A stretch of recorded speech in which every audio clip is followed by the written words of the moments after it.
মহান আল্লাহ রাব্বুল আলামিন জিবরাইল আমিনকে পাঠিয়ে দিলেন। হযরত জিবরাইল আলাইহিস সালাতু ওয়াস সালাম পয়গম্বরের সামনে এসে বলতেছেন ইকরা। পয়গম্বর জবাব দিয়া দিলেন মা আনা বিকারিন, আমি পড়ব না, আমি পড়তে জানি না, অথবা আমাকে একটা পড়া পড়তে বলবা আমি সেই পড়া পড়ে নেব, আমি কিন্তু সেই মানুষ নই। জিবরাইল আবার বললেন ইকরা। পয়গম্বর আবার জবাব দিলেন মা আনা বিকারিন। আবার বললেন ইকরা। পয়গম্বর একই জবাব দিলেন মা আনা বিকারিন। এক পর্যায়ে জিবরাইল আমিন পয়গম্বরের সিনার সাথে সিনা লাগায়া মুআনাকা করলেন, মৃদু চাপ দিলেন। আমাদের রামকৃষ্ণপুর বাজারে যেমন ফটোস্টেট মেশিন আছে, এক পৃষ্ঠা থেকে আরেক পৃষ্ঠা যেমন ভাবে ফটোকপি হয়ে যায়, জিবরাইলের সিনা পয়গম্বরের সিনা মোবারকের সঙ্গে লাগার সঙ্গে সঙ্গে জিবরাইল আমিনের সিনার ভিতরে যত ইলম ছিল সবগুলো ইলম ফটোস্টেট করে মহান আল্লাহ রাব্বুল আলামিন পয়গম্বরের সিনার ভিতরে আল্লাহ উঠায়া দিয়েছেন। এবার জিবরাইল আমিন যখন রবের নামে পড়তে বললেন ইকরা বিসমি রাব্বিকাল্লাযী খালাক, রবের নাম শোনা মাত্রই আল্লাহর হাবিব রাহমাতুল লিল আলামিনও পড়তে শুরু করে দিলেন ইকরা বিসমি রাব্বিকাল্লাযী খালাক। জুরকান সুবহানাল্লাহ। এই কোরআনুল কারীমের আমানত মহান আল্লাহ রাব্বুল আলামিন জিবরাইলের মাধ্যমে অবতীর্ণ করেছেন। তাই কোরআনুল কারীমের ভাষায় জিবরাইলের নাম হয়ে গেছে আল আমিন। নাযালা বিহি রূহুল আমিন।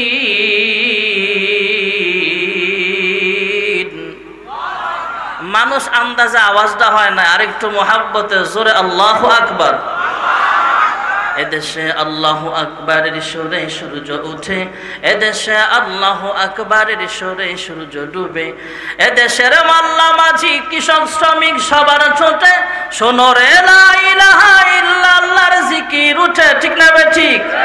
ইমানের তপ্ত আগুন জ্বলছে সবার বুকে বুকে, সে আগুন দেশ হতে দেশ দেশান্তর জ্বলতে হবে। এদেশে আল্লাহু আকবারের সুরে সূর্য উঠে, এদেশে আল্লাহু আকবারের সুরে সূর্য ডুবে। জোরে আল্লাহু আকবার। নাযালা বিহি রূহুল আমিন।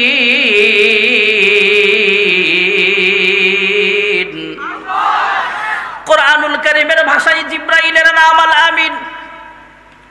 মহান আল্লাহ রাব্বুল আলামিন কোরআনুল কারীমের আমানত জিবরাইলের মাধ্যমে নাজিল করেছেন, তাই জিবরাইলের নাম আল আমিন।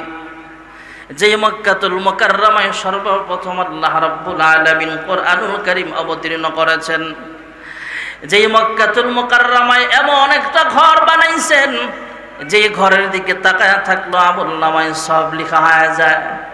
এমন একটা ঘর, যে ঘর সরাসরি সামনে রাইখা এক রাকাত নামাজ আদায় করলে আমলনামায় 1,00,000 রাকাত নামাজের সব লেখা হয়ে যায়। যে মক্কাতুল মুকাররমায় এমন একটা দামি ঘর আছে হুদাল লিল আলামিন, যে মক্কাতুল মুকাররমায় মাকামে ইব্রাহিমের মতো দামি পাথর আছে, যে মক্কাতুল মুকাররমায় সাহেবে কোরআন মুহাম্মদুর রাসূলুল্লাহ সাল্লাল্লাহু আলাইহি ওয়াসাল্লামকে আল্লাহ পৃথিবীর বুকে পাঠাইছেন, যে মক্কাতুল মুকাররমায় সর্বপ্রথম কোরআন অবতীর্ণ করেছেন, সেই মক্কাতুল মুকাররমার নামটাও আল আমিন। জুরকান সুবহানাল্লাহ। ওয়াত-তিনি ওয়াজ-যাইতুন ওয়া তুরি সিনিনা ওয়া হাযাল বালাদিল আমিন।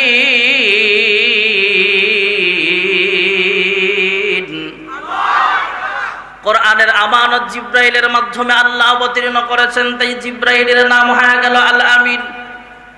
যেই মক্কাতুল মুকাররমায় সর্বপ্রথম কোরআন অবতীর্ণ করেছেন, মক্কাতুল মুকাররমার নামটাও আল আমিন। সাহেবে কোরআন মুহাম্মদুর রাসূলুল্লাহ সাল্লাল্লাহু আলাইহি ওয়াসাল্লামের নামটাও আল আমিন। জুরকুন সুবহানাল্লাহ। ইয়া মুহাম্মদ জগত জালা, ইয়া মুহাম্মদ জগত জালা, কমলিওয়ালা তোমারি নাম, মদিনা ওয়ালা তোমারি নাম।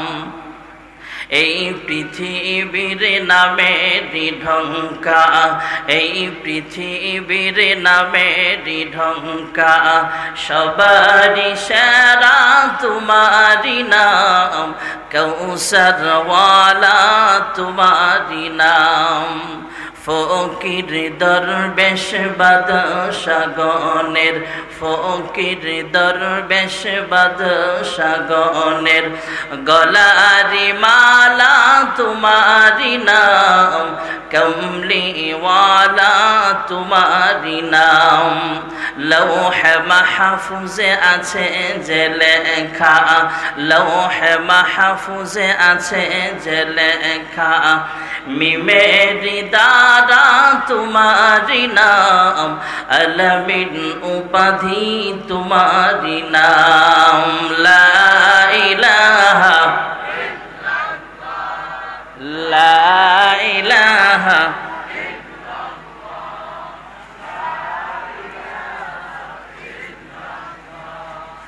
লা ইলাহা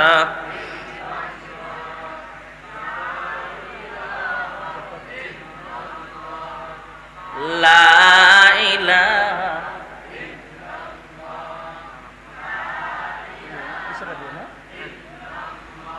লা ইলাহা ইল্লাল্লাহ মুহাম্মাদুর রাসূলুল্লাহ সাল্লাল্লাহু আলাইহি ওয়াসাল্লাম। আল্লাহর হাবিব রাহমাতুল লিল আলামিন আনুষ্ঠানিকভাবে নবুয়ত প্রাপ্ত হওয়ার পর আল্লাহ তাআলার হুকুমে ঘরোয়া পরিবেশে মানুষদেরকে কালিমার দাওয়াত দিতে লাগলেন। আম্মা জান খাদিজাতুল কুবরা রাদিয়াল্লাহু তাআলা আনহাকে কালিমার দাওয়াত দিলেন। অল্প সময়ের ভিতরে অন্য কোনো এশকাল করেন নাই, সহজেই তিনি কালিমা পড়ে মুসলমান হয়ে গেলেন। আল্লাহর হাবিব জানতে চাইলেন, খাদিজা আমি যদি মানুষের কাছে কালিমার দাওয়াত নিয়ে যাই, মানুষ আগে নবুয়তির প্রমাণ চাইবে, প্রমাণ পাওয়ার পরে সিদ্ধান্ত নিবে মুসলমান হবে কি না হবে। কিন্তু খাদিজা তুমি অন্য কোনো এশকাল করলে না, প্রশ্ন করলে না, সহজেই কালিমা পড়ে মুসলমান হয়ে গেল। আম্মা জান খাদিজাতুল কুবরা রাদিয়াল্লাহু তাআলা আনহা ডাক দিয়া বলে, ওগো মুহাম্মদুর রাসূলুল্লাহ, ওগো আমার প্রাণের স্বামী গো, মানুষ আগে নবুয়তির প্রমাণ চায়, তারপরে মুসলমান হবে কি না হবে সিদ্ধান্ত নিবে।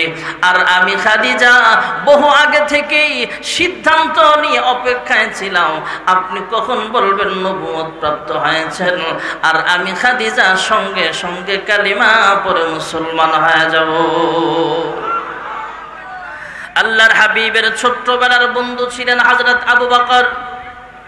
আল্লাহর হাবিবের যুবক বয়সের বন্ধু ছিলেন আবু বকর। মক্কি জিন্দেগিতেও বন্ধু ছিলেন আবু বকর। মদিনার সফরও আবু বকর সঙ্গে ছিলেন, হিজরতের সাথীও ছিলেন আবু বকর। মাদানী জিন্দেগিতেও সবচাইতে ঘনিষ্ঠ সাহাবী ছিলেন আবু বকর। ইন্তেকালের পর সবচাইতে ঘনিষ্ঠ তথা কাছের কবরটা হলো আবু বকর। সুবহানাল্লাহ। দুই সাথীকে পাশে নিয়ে হায় ঘুমিয়ে আছেন নিঝুম নিরালায়, সারা দাও রাসূলুল্লাহ রওজা পাকের কিনারে। আল্লাহর হাবিবের ঘনিষ্ঠ মানুষ আবু বকরকে কালিমার দাওয়াত দিলেন। হযরত আবু বকর সহজেই কালিমা পড়ে মুসলমান হয়ে গেলেন। আল্লাহর হাবিব ডাক দিয়া বলে, হে আবু বকর, আমি যদি মানুষের কাছে কালিমার দাওয়াত নিয়ে যাই, মানুষ আগে নবুয়তির প্রমাণ চাইবে, প্রমাণ পাওয়ার পরে ইচ্ছে হলে মুসলমান হবে, ইচ্ছে না হলে মুসলমান না হবে। কিন্তু আবু বকর তুমি এত সহজেই কালিমা পড়ে মুসলমান হয়ে গেলা। হযরত আবু বকর ডাক দিয়া কয়, ইয়া রাসূলুল্লাহ, ইয়া হাবিবাল্লাহ, আপনাকে আমি ছোট্ট সময় থেকে ভালো করে চিনি। এই 40 বছরের ভিতরে জিন্দেগিতে কোনোদিন আপনি একটা মিথ্যা কথাও বলেন নাই। জোরে কোন সুবহানাল্লাহ। কেমন সহজ কথা, কেমন সরল কথা, কেমন সত্য কথা আবু বকর বলতেছেন, হ্যাঁ মুহাম্মদুর রাসূলুল্লাহ সাল্লাল্লাহু আলাইহি ওয়াসাল্লাম এই 40 বছরের ভিতরে কোনোদিন আপনি একটা মিথ্যাও বলেন নাই। সুবহানাল্লাহ। আর আমাদের লাইফে, আমাদের জীবনে মিথ্যার অভাব নাই। ক্ষমতা পাবার আগে মনটা ভালো থাকে, পথে ঘাটে পায়ে যাকে সালামটা দেয় আগে, ক্ষমতা পেলে পরে ক্ষমতার এই জোরে এই জনতাকে সে আর চেনে না, যে কথা না বলে আমি থাকতে পারি না। ঠিক না বেঠি? আবার আমাদের সমাজটাতে এমন হয়ে গেছে, আমরা তো মসজিদের ইমামকেও ইনকোয়ারি করি, মসজিদের খতিব জুমার বয়ানে আমার দলের পক্ষে কথা বললো না বিপক্ষে বললো, এটাও আমরা ফলো করি, এটাও আমরা খেয়াল করি। আমরা ওলামায়ে কেরামও বলি, দেশ যেদিকেই যাক, দেশ যার পক্ষেই যাক, আমার চাকরি থাক বা না থাক, ফাঁসির কাস্টে ঝুলেও ওলামায়ে কেরাম কিয়ামত পর্যন্ত হক কথা বলেছে, বলেই যাবে। ঠিক না বেঠিক? কি হবে আলেম হয়ে ইমাম সেজে সমাজেতে, যদি পারো সত্য কথা উচ্চ স্বরে না বলিতে। চাকরির ভয় করো যদি ছেড়ে দাও ওই না গদি, কি হবে ধোঁকা দিয়ে আল্লাহকে, কি হবে বেঁচে থেকে অযথা বিদ্যা শিখে, যদি না করতে পারি শোষণবিহীন সমাজটাকে, কি হবে বেঁচে থেকে। ঠিক না বেঠি? কি হবে লেখালেখি কলমবাজির এই মহড়া, সমাজের আসল চিত্র যদি না যায় তুলে ধরা। এই যে এক সপ্তাহ যাবৎ আমাদের দেশে যা ঘটতেছে, বিভিন্ন সাংবাদিকের প্রচারণায় বোঝা যায় কোন মিডিয়া সত্যের পক্ষে কথা বলছে আর কোন মিডিয়া দালালি করছে। এটাই আইনুদ্দিন আল আজাদ রহমতুল্লাহ আলাইহি সুরে বলেছিলেন, কি হবে লেখালেখি কলমবাজির এই মহড়া, সমাজের আসল চিত্র যদি না যায় তুলে ধরা। যদি ওই ঘোষের বলে কলমটা উল্টো চলে, আপনারা কইলেও ঠিক না কইলেও ঠিক, ঠিক কইলে একটু জোরেই কইলেন। ঠিক না বেঠিক? কি হবে লেখালেখি কলমবাজির এই মহড়া, সমাজের আসল চিত্র যদি না যায় তুলে ধরা। যদি ওই ঘোষের বলে কলমটা উল্টো চলে, তবে কি যাবে রোখা দুর্নীতিকে, কি হবে বেঁচে থেকে। ঠিক না বেঠি? কি হবে ছাত্র সেজে চুমু খেয়ে সনদ খানা, যদি হয় বিদ্যালয়টা পতিতাদের আড্ডাখানা। কি হবে পুরুষ হয়ে জন্ম নিয়ে এই দেশেতে, যদি যায় ঘুরে ফিরে ক্ষমতাটা নারীর হাতে। কিবা জবাব দিবে, কিভাবে মুখ দেখাবে আমাদের আগামী সেই প্রজন্মকে, কি হবে বেঁচে থেকে। ঠিক না বেঠি? আমাদের মিথ্যার অভাব নাই, আমরা সুদের কারবারের সাথে জড়িত, ঘুষের সাথে জড়িত। আরে একজন চেয়ারম্যান, একজন মেম্বারের একটা সিগনেচারের জন্য আমাদের এলাকার চেয়ারম্যানরা হয়তো ভালো, আমাদের দেশের অনেক এলাকার চেয়ারম্যানের একটা সিগনেচারের জন্য ঘুষ লাগে। এমন আছে না নাই? দুর্নীতির আখড়ায় বসে জাহির করে গান, কলম দিয়ে কামায় টাকা আবার ধরে সাধুর ভান। ওরা শিক্ষিত শয়তান, ওরা শিক্ষিত শয়তান। ঠিক না বেঠি? আমাদের তো সকাল বিকাল কথার মিল নাই, আমাদের তো মিথ্যার অভাব নাই। আর আবু বকর বলতেছেন, ওগো নবীজি আপনার 40 বছরের জিন্দেগিতে একটা মিথ্যা কথাও পাই নাই। সুবহানাল্লাহ। আল্লাহর হাবিব প্রশ্ন করলেন, হ্যাঁ আবু বকর, আমি যদি কাউকে কালিমার দাওয়াত দিতে যাই, তাহলে মানুষ আগে নবুয়তির প্রমাণ চাইবে, তুমি তো উল্টাপাল্টা কোনো প্রশ্ন করো নাই, যাচাই বাছাই করো নাই, সহজেই কেন মুসলমান হয়ে গেলা? হযরত আবু বকর সিদ্দিক ডাক দেয়া বলে, ইয়া রাসূলুল্লাহ, ইয়া হাবিবাল্লাহ, আপনার 40 বছরের ভিতরে জীবনে কোনোদিন দেখি নাই একটা মিথ্যা কথা বলতে। আজকেও যখন বলেছেন আপনি নবুয়ত প্রাপ্ত হয়েছেন, আমি আবু বকর 40 বছরের কথাগুলো যেমন বিশ্বাস করে নিয়েছিলাম, আজকের কথাটাও আমার 100% ইয়াকিন হয়ে গেছে। বিন্দু পরিমাণ আমি কোনো সন্দেহ করি নাই, অবশ্যই আপনি আল্লাহর পাঠানো একজন পয়গম্বর। তাই আমি আবু বকর সঙ্গে সঙ্গে কালিমা পড়ে মুসলমান হয়ে গেলাম। আল্লাহর হাবিবের ঘনিষ্ঠ আবু বকর মুসলমান হয়ে গেলেন। লম্বা চূড়া কথা বলার সময় নাই ভাইয়েরা আমার। এক পর্যায়ে ওমর মুসলমান হলেন, আলী ওসমান মুসলমান হলেন। মুসলমানের সংখ্যা আস্তে আস্তে বাড়তেছে ভাইয়েরা আমার। মুসলমানের সংখ্যা একজন দুইজন এমন করতে করতে আস্তে আস্তে বাড়তেছে। আল্লাহর হাবিব রাহমাতুল্লিল আলামিন যেমন সফল একজন পয়গম্বর ছিলেন, যেমন সাইয়্যিদুল মুরসালিন ছিলেন, আল্লাহর হাবিব একজন সফল পিতাও ছিলেন। জোরে কোন সুবহানাল্লাহ।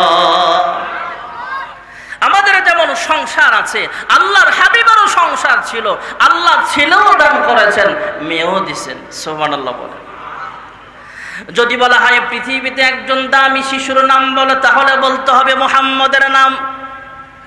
যদি জিজ্ঞেস করা হয় পৃথিবীর জমিনে সবচেয়ে দামি একজন কিশোরের নাম বলো, তাহলেও বলতে হবে মুহাম্মদ ইবনে আব্দুল্লাহ, পৃথিবীর সবচেয়ে দামি একজন কিশোরের নাম। আর যদি জিজ্ঞেস করা হয় পৃথিবীর সবচেয়ে দামি একজন যুবকের নাম বলো, তাহলেও বলতে হবে মুহাম্মদের নাম। যদি জিজ্ঞেস করা হয় দামি একজন পিতার নাম বলো, তাহলেও বলতে হবে মুহাম্মদের নাম। আর যদি বলা হয় পৃথিবীর সবচেয়ে একজন দামি মানুষের নাম বলো, তাহলেও বলতে হবে মুহাম্মদুর রাসূলুল্লাহ, পৃথিবীর সবচেয়ে দামি মানুষ। আর যদি জিজ্ঞেস করা হয় পৃথিবীর সমস্ত পয়গম্বরদের ইমামকে, তাহলেও বলতে হবে ইমামুল মুরসালিন মুহাম্মদুর রাসূলুল্লাহ সাল্লাল্লাহু আলাইহি ওয়াসাল্লাম, পৃথিবীর সমস্ত পয়গম্বরের ইমাম ছিলেন। আর যদি বলা হয় সমস্ত নবীদের সেরা নবীর নাম বলো, তাহলেও বলতে হবে মুহাম্মদের নাম। আর যদি জিজ্ঞেস করা হয় আল্লাহ তাআলার পরে সমস্ত মাখলুকাতের ঊর্ধ্বে কার স্থান বলো, তাহলেও বলতে হবে মুহাম্মদুর রাসূলুল্লাহ সাল্লাল্লাহু আলাইহি ওয়াসাল্লামের মান মর্যাদা আল্লাহর পরে সমস্ত মাখলুকাতের চাইতেও বেশি। জোরে কোন সুবহানাল্লাহ। মুহাম্মদ মুস্তাফা জানে খুদা কো, খুদা জানে মুহাম্মদ মুস্তাফা কো। আল্লাহর হাবিব রাহমাতুল্লিল আলামিন যেমন নবী ছিলেন, তেমন একজন পিতাও ছিলেন। আল্লাহর হাবিবকে আল্লাহ তাআলা ছেলেও দান করেছেন। আল্লাহ তাআলা এর কারণ কোরআনুল কারীমের অন্য আয়াতের মাধ্যমে আমাদেরকে জানাইছেন, মা কানা মুহাম্মাদুন আবা আহাদিম মির রিজালিকুম ওয়ালাকির রাসূলুল্লাহি ওয়া খাতামান নাবিয়্যিন।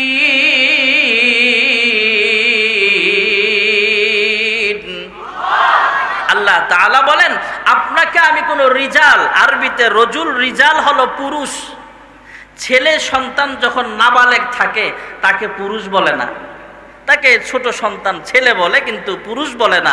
পুরুষ হবে যখন সে বালেগ হয়। আল্লাহর হাবিবের ছেলে আল্লাহ দান করেছেন, কিন্তু ছোট সময় নিয়ে গেছেন, 1 বছর 1.5 বছর 6 মাস এই বয়সে আল্লাহ দুনিয়া থেকে নিয়ে গেছেন। তার পিছনে কারণ আল্লাহ তাআলা আয়াতের মাধ্যমে জানাইছেন, আপনাকে আমি আল্লাহ কোনো পুরুষের বাবা বানাই নাই, আপনাকে খাতামুন নবিয়্যিন, পৃথিবীর সর্বশেষ নবী বানাইছি। সুবহানাল্লাহ।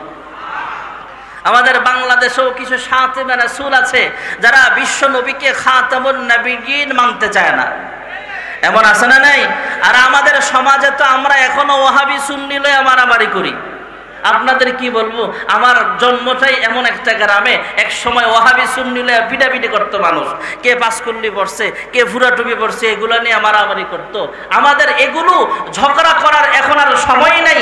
বাংলার জমিনে দাঁড়ায়া ফেসবুকে, অনলাইনে, অফলাইনে সাতিমে রাসূল এমনও আছে যারা রাসূলের বিরুদ্ধে কথা বলে। রাসূল যে খাতামুন নবিয়্যিন এটা ওরা মানতে চায় না। এমন দাজ্জাল আমাদের সমাজে আছে না নাই? ভাইয়েরা আমার, বন্ধুরা আমার, আজান চলতেছে, আমরা আজানের জবাবটা দিই। কেউ উঠবেন না, এখানে কি একই সাথে নামাজ হবে? আচ্ছা, একটু বসেন। ভাইয়েরা আমার, আমাদের বাংলাদেশে অনেক রাসূলের দুশমন আছে, রাসূলকে খাতামুন নবীয়্যিন মানতে চায় না। এক নাম্বার হলো কাদিয়ানি। এই কাদিয়ানিরা কি মুসলমান না কাফের?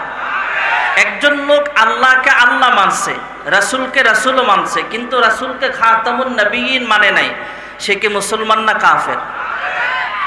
এই ওরা এখন আর আমাদের ওয়াহাবি সুন্নি লইয়া মারামারি করার সময় নাই। কাদিয়ানির বিরুদ্ধে, রাসূলের দুশমনদের বিরুদ্ধে আমাদের রুখে দাঁড়াইবার সময় এসেছে। ঠিক না ঠিক জোরে বলেন। যেই কথাটা বলতেছিলাম সেটা হলো রাসূল আকরাম সাল্লাল্লাহু আলাইহি ওয়াসাল্লামকে আল্লাহ ছেলেও দিবেন, মেয়েও দিবেন। ফ্যানটা একটু দিক দেন। রাসূলের ছেলে বয়স কম অবস্থা আল্লাহ নিয়ে গেছেন, তার পিছনে কারণ অনেকগুলা। এর ভিতরে একটা আপনাদের বলি। ইব্রাহিম আলাইহিস সালামকে আল্লাহ ছেলে দিবেন, ইসমাইল জবিহুল্লাহ। বাবাও নবী, সন্তানও নবী, বাবার সম্মান কমছে না বাড়ছে? এখন আমার নবীর সন্তান বড় হইলে যদি ইব্রাহিম নবীর সমান মর্যাদা করতে চায় আল্লাহ তাআলা, তাহলে সন্তানকেও নবী বানানো লাগে। সন্তানকে যদি নবী বানায়, তাহলে আমার নবী শেষ নবী রইল কোথায়? আর যদি আমার নবীর সন্তান ছেলে বড় হওয়ার পরে নবুয়তি না দেয়, তাহলেও ইব্রাহিম নবীর চাইতে সম্মান কমে যায়। তাই আল্লাহ তাআলা বলেন, আমি আল্লাহ অনেকগুলো কারণের ভিতরে মুফাসসিরিন লিখেছেন ভাইয়েরা আমার, আল্লাহ তাআলা এখানে আল্লাহ এই আয়াতে বলতেছেন, আমি আপনাকে কোনো পুরুষের বাবা বানাই নাই, বরং আপনাকে খাতামুন নবিয়্যিন বানাইছি। সুবহানাল্লাহ। আল্লাহর হাবিব রাহমাতুল লিল আলামিনের সন্তান মারা গেছে, এমনিই তো মন খারাপ। সন্তান মারা গেলে বাবার মনের ভিতরে কষ্ট আসে না নাই? সন্তানের কাঁধে সবচাইতে ভারী হলো সন্তানের লাশ, বাবার কাঁধে সন্তানের লাশ সবচাইতে ভারী হয়ে যায়। ছেলে মারা গেছে, আল্লাহর হাবিবের মনটা এমনি ভীষণ খারাপ। কাফির বেঈমানরা আনাচে কানাচে এখানে সেখানে বইসা, রাস্তা দিয়ে হাইটা হাইটা যায়, দোকানপাটে বইসা বইসা আড্ডা মারে, আর ডাক দিয়া কয় মুহাম্মদ একটা আফতার। বাংলায় আমরা যেগুলাকে বলি আটখুরা, নাউজুবিল্লাহ। আটখুরা মানে যার কোনো সন্তান নাই।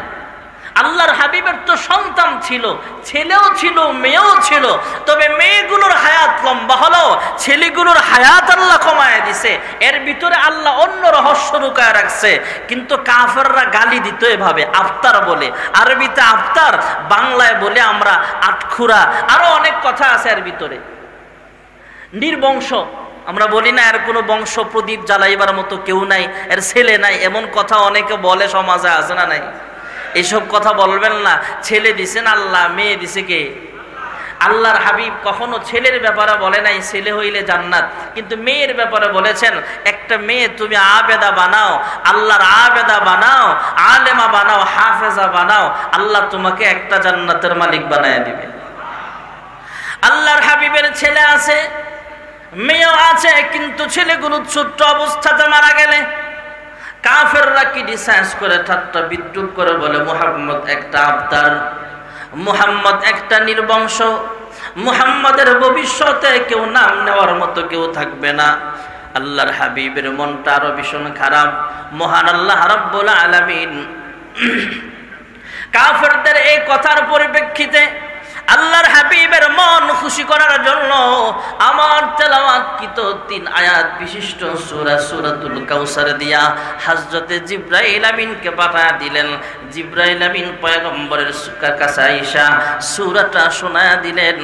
বিসমিল্লাহির রহমানির রহিম, ইন্না আ'তাইনাকাল কাউসার فصل لربك وانحر إن شانئك هو الأبتر।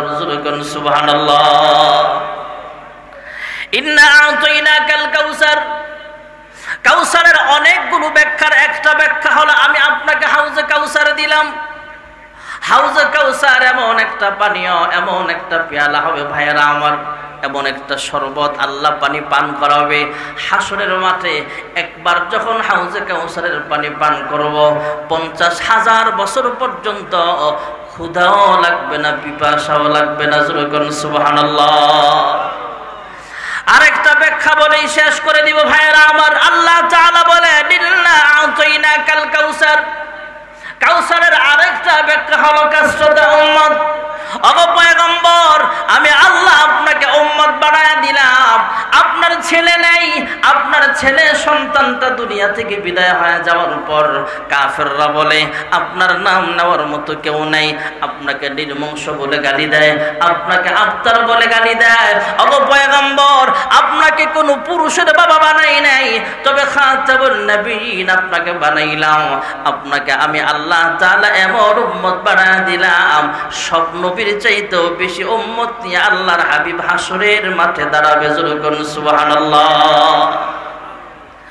আল্লাহর হাবিব যখন প্রাথমিক অবস্থায় কালিমার দাওয়াত দেয়, তখন মুসলমানের সংখ্যা ছিল মাত্র 40 জন মুসলমান। আল্লাহর হাবিব মক্কা থেকে যখন মদিনায় হিজরত করেন, মদিনায় হিজরতের পর প্রথম যুদ্ধ হয়েছিল বদরের প্রান্তরে। তখন বদরের প্রান্তরে মুসলমানের সংখ্যা ছিল 313 জন। আর আল্লাহর হাবিব যখন মক্কা বিজয় করেন, তখন প্রায় 10,000 সাহাবায়ে কেরাম সঙ্গে ছিলেন। আল্লাহর হাবিব রাহমাতুল্লিল আলামিন যখন বিদায় হজ্জের ভাষণ দেন, তখন মুসলমানের সংখ্যা ছিল 100 লক্ষ। সুবহানাল্লাহ। কমছে নাকি বাড়ছে? আর বর্তমান পৃথিবীতে কোটি কোটি মুসলমান। যখন সুবহানাল্লাহ। আল্লাহ বলেন ইন্না আতাইনাকাল কাউসার। আপনি মন খারাপ করেন না, আপনার নাম নেওয়ার মতো মানুষ আছে। ছেলে নাম নিবে না তো কি হয়েছে? আমি আল্লাহ এমন সিস্টেম জারি করে দিলাম, কিয়ামত পর্যন্ত ফজরের আজান হবে, যোহরের আজান হবে, আসরের আজান হবে, মাগরিবের আজান হবে, এশারের নামাজের আজান হবে, 5 ওয়াক্ত নামাজের আজান যখন দেওয়া হবে, ইকামত যখন দেওয়া হবে, মুয়াজ্জিন যখন বলবে আশহাদু আল্লা ইলাহা ইল্লাল্লাহ, এরপরেই বলবে আপনার নাম, আশহাদু আন্না মুহাম্মাদুর রাসূলুল্লাহ। সুবহানাল্লাহ। আল্লাহ তাআলা এই সূরাটাকে এই পরিপ্রেক্ষিতে নাজিল করে আল্লাহর হাবিবকে সান্ত্বনা দিলেন, আপনার ছেলে নাই দীক্ষা আপনি মন খারাপ কইরেন না। এরপরের আয়াতে আল্লাহ বলেন ফাসাল্লি লিরাব্বিকা ওয়ানহার, অতঃপর আপনি নামাজ পড়েন, কুরবানি করেন। সুবহানাল্লাহ। এরপরের আয়াতে আল্লাহ বলেন ইন্না শানিআকা হুয়াল আবতার, আপনাকে যারা নির্বংশ বলে এরাই হলো আসল নির্বংশ। ঠিক না ঠিক? জোরে বলেন। আল্লাহ তাআলা আল্লাহর গোলাম রাসূলের উম্মত হিসেবে জিন্দেগি কাটাইবার তৌফিক, মরণ পর্যন্ত দ্বীনের উপরে অটল থাকার তৌফিক আল্লাহ দান করেন। ওয়াসাল্লামা তাসলিমান কাসীরান কাসীরা। الذي أرسله بالحق بشيرا ونذيرا وداعيا إلى الله بإذنه وسراجا منيرا. أما بعد فأعوذ بالله من الشيطان الرجيم. بسم الله الرحمن الرحيم. إنا أعطيناك الكوثر فصل لربك وانحر إن شانئك هو الأبتر. وقال سيدنا رسول الله صلى الله عليه وسلم يشفع يوم القيامة 3 الأنبياء ثم العلماء ثم الشهداء أو كما قال عليه الصلاة والسلام.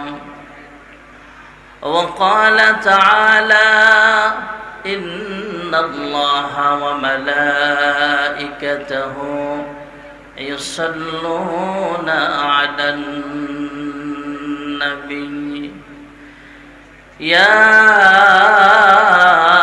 أيها الذين آمنوا صلوا عليه وسلموا تسليما اللهم صل على محمد وعلى آل محمد كما صليت على إبراهيم وعلى إنك حميد مجيد اللهم بارك على محمد وعلى آل محمد كما باركت على إبراهيم وعلى إنك حميد مجيد بلغ العلا بكماله حسنت جميع صلوا عليه فمحمدنا هو سيدنا فالعز لنا لإجابته بلغ العلا بكماله حسنت جميع صلوا মাওলার ইশকে জ্বলে আগুন মাওলার ইশকে জ্বলে আগুন নিভাইলে যে নেভে না পুরে পুরে ছাই হইল এই যে পাগলের সিনা লা ইলাহা ইল্লাল্লাহ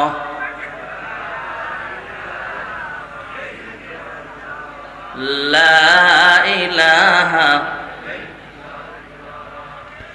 লা ইলাহা মাইক মেন কে দাও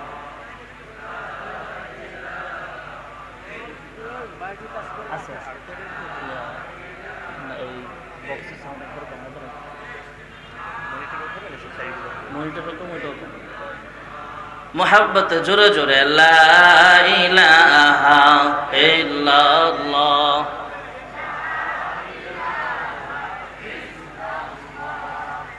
লা ইলাহা লা ইলাহা ইল্লাল্লাহ লা ইলাহা বক্স আরো কমান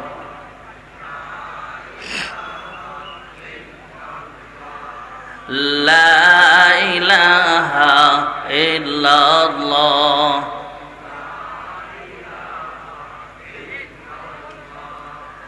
লা ইলাহা ইল্লাল্লাহ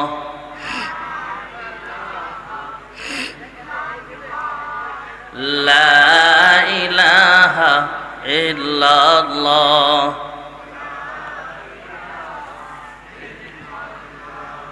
লা ইলাহা ইল্লাল্লাহ মুহাম্মাদুর রাসূলুল্লাহ সাল্লাল্লাহু আলাইহি ওয়াসাল্লাম।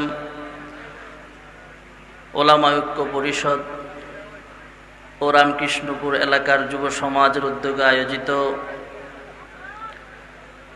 ইসলামী মহাসম্মেলনের সম্মানিত সভাপতি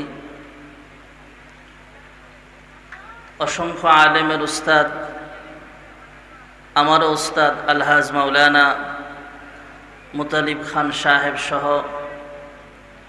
সম্মানিত ওলামায়ে কেরাম, মুরব্বিয়ানে ইজম, সমবয়স্ক যুবক ভাইয়েরা, ছোট্ট বন্ধুরা, পর্দানিশীন মা ও বোনেরা, মহান রব্বে করিমের দরবারে অসংখ্য অগণিত শুকরিয়া যে মহান রব্বুল আলামিন দয়া করে মায়া করে আমাদেরকে রামকৃষ্ণপুর কলেজ মাঠে এমন সুন্দর একটা জান্নাতের বাগান সাজাইবার এবং আমাদেরকেও আসার বসার তৌফিক এনায়েত করেছেন। এজন্য আমরা বেজার না খুশি, দিল থেকে বলি আলহামদুলিল্লাহ। মানুষ যেভাবে চায় সেভাবে হয় না। একটু উঠে যেতে বলতো, একটু উঠান। মানুষ যেভাবে চায় সেভাবে হয় না, আল্লাহ যেভাবে চায় সেভাবে হয়।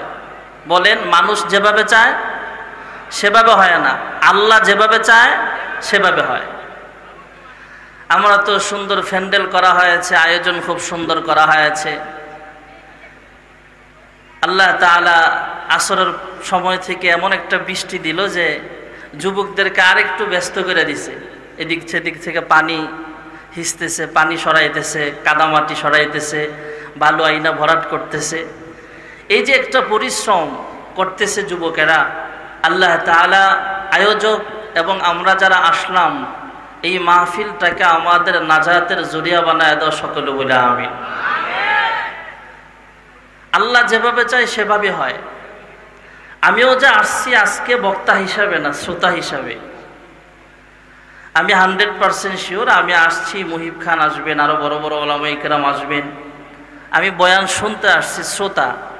তো আল্লাহ চাইছেন হয়তো আপনাদের মাঝে বসলাম একটু দোয়া নেবার জন্য। আমার উস্তাদ পাশে বসা, আমার আরো অনেক উস্তাদরা স্টেজে নিচে বসা আছে, অনেকে আশপাশে। তো মাগরিবের নামাজের পরে একজন আলেমে দ্বীন বয়ান করতেছিলেন অল্প সময়। আমিও আবার এশারের নামাজ নির্দিষ্ট টাইম, ওনাদের মাহফিল কর্তৃপক্ষের টাইম অনুযায়ী এই পর্যন্ত অল্প সময় কিছু কথা বলবো। আল্লাহ তাআলা যেন ইখলাসের সাথে বলার এবং শোনার তৌফিক দান করেন সকলে বলে আমিন। আমি যেই সূরা আপনাদের মাঝে তেলাওয়াত করেছি, সূরাটা কোরআনুল কারীমের একদম ছোট্ট একটা সূরা। টাইমও কম, আমিও ছোট মানুষ, আর সূরাটাও পড়লাম কোরআনের সবচেয়ে ছোট্ট একটা সূরা। এই সূরাটা আমরা সবাই চিনি, সবাই জানি। প্রায় মানুষ এই সূরাটা মুখস্থ, অধিকাংশ মানুষ এই সূরাটা আমরা জানি। এই সূরার নাম সূরাতুল কাউসার। সবাই বলেন সূরার নাম কি? আমাদের সমাজে অনেকের নাম কাউসার আছে না নাই? এই সূরার নামটা শুনতো। এই সূরাতে 3টা আয়াত আছে। পুরা কোরআনুল কারীমে সর্বমোট আয়াত সংখ্যা এক বর্ণনা মতে 6666 আয়াত। কয় আয়াত? 6666 আয়াত। সবচেয়ে বড় সূরা হলো সূরাতুল বাকারা। আর আমি যেই 3টা আয়াত, ছোট ছোট আয়াত, এই সূরার ভিতরে 3টা আয়াত, 3 আয়াত বিশিষ্ট সূরা সূরাতুল কাউসার। 6666 আয়াতের মধ্যে এটার ভিতরে ছোট ছোট 3টা আয়াত আছে। এই 3 আয়াত বিশিষ্ট সূরা সূরাতুল কাউসার ছাড়াও আরো 2টা আছে। তার মানে কোরআনে মোট 3টা সূরা আছে 3 আয়াত বিশিষ্ট। একটা সূরা হলো সূরাতুল আসর। বিসমিল্লাহির রহমানির রহিম। ওয়াল আসর ইন্নাল ইনসানা লাফি খুসর ইল্লাল্লাযীনা আমানু ওয়া আমিলুস সালিহাতি ওয়া তাওয়াসাউ বিল হাক্কি ওয়া তাওয়াসাউ বিস সবর। কয়টা হলো আয়াত? সবাই বলেন না? 3 আয়াত। আরেকটা হলো ইজাজা সূরা। ইযা জাআ নাসরুল্লাহি ওয়াল ফাথ ওয়া রাআইতান নাসা ইয়াদখুলুনা ফি দীনিল্লাহি আফওয়াজা فسبح بحمد ربك واستغفره إنه كان توابا। কয়টা হলো? 3 আয়াত। আরেকটা হলো যেই সূরা আমি তিলাওয়াত করলাম, ইন্না আ'তাইনাকাল কাউসার ফাসাল্লি লিরাব্বিকা ওয়ানহার ইন্না শানিআকা হুয়াল আবতার। কয়টা হলো?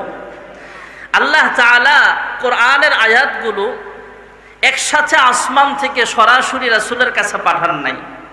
1 আয়াত, 2 আয়াত, 1 সূরা, 2 সূরা, 1 রুকু, 2 রুকু, এমন করে করে 23 বছরের নবুয়তের জিন্দেগিতে আল্লাহ তাআলা টোটাল 30 পারা কোরআন পয়গম্বরের উপরে নাজিল করেছেন। জোরে কোন সুবহানাল্লাহ। সর্বপ্রথম গারে হেরা, জাবালে নূর, সমতল থেকে 2500 ফুট উঁচা পাহাড়, সেখানে সর্বপ্রথম কোরআনের প্রথম সূরা আলাকের কয়েকটা আয়াত আল্লাহ অবতীর্ণ করেছেন। সুবহানাল্লাহ বলেন। আল্লাহর হাবিব রহমাতুল্লিল আলামিন নবুয়ত প্রাপ্ত হওয়ার আরো আগে থেকেই ওই পাহাড়ের উপরে রবের ধ্যানে সময় কাটাইতেন। হঠাৎ একদিন আল্লাহ তাআলা জিবরাইল আমিনকে পাঠালেন যখন আল্লাহর হাবিবের বয়স 40 বছর পূর্ণ হলো। সুবহানাল্লাহ করনা আমিন। ওয়া আখিরু দাওয়ানা আনিল হামদুলিল্লাহি রাব্বিল আলামিন। আসসালামু আলাইকুম ওয়া রাহমাতুল্লাহ।